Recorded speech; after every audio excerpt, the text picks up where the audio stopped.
I was in Iraq at the time, and first of all, Abu Ghraib is it's a terrible tragedy. It should not have occurred. A moral failure on many individuals' parts for lots of reasons. But I was the senior chaplain in Iraq, so I guess we can say it was on my watch.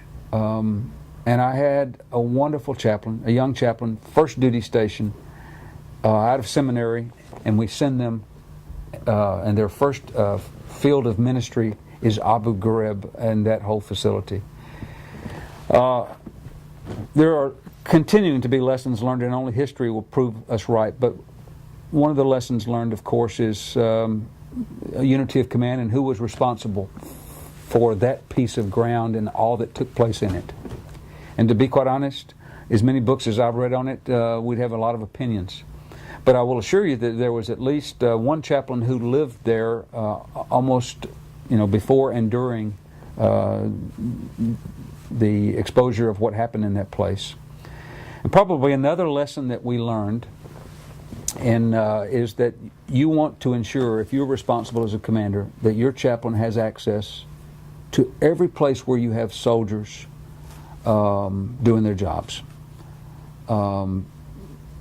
There were some places during the interrogations of detainees that our chaplains were not allowed because in some cases our soldiers were not doing the interrogation, but other governmental agencies were doing that. So that probably another lesson is that we need to learn to work closer, and we learned this on the 9/11 as well, with other governmental agencies, especially when we go into a big combat operation like this. Very complex.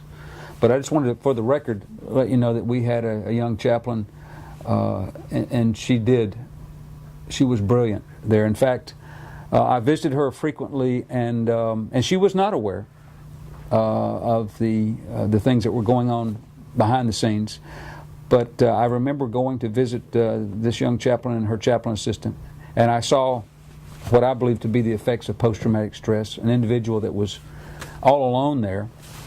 I saw that 100-mile stare, and I remember us taking her to the green zone, out of Abu Ghraib down to the green zone for about 3 days, just to say, you need to take a break.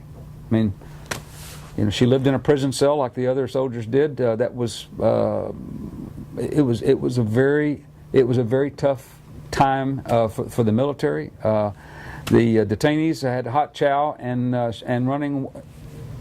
running showers long before our soldiers did, and I'm not saying what happened was I'm not defending it at all. It should not have occurred. But you're saying she didn't have access to those areas? I think she did not have. I don't think she did not have access to that entire compound where some of the interrogation and other things were going on. So has that changed? I mean, people are going to, commanders have a lot of authority. We remind our commanders that two things that they need to consider. First of all, the commander should not prevent their chaplain from seeing anything in their footprint of responsibility. Second of all, I remind our commanders that when a chaplain is aware of a situation that is not in keeping with our Army's ethics, our ethical high ground, the values of our nation, that our chaplains will also inform them. We say our chaplains will speak truth to the power. And it won't be an issue of whether or not it's a promotion or a bad efficiency report, but our chaplains, that's when they will take that prophetic role of speaking truth to the powers that be, especially when evil or when there's a moral lapse or a situation similar to the Abu Ghraib.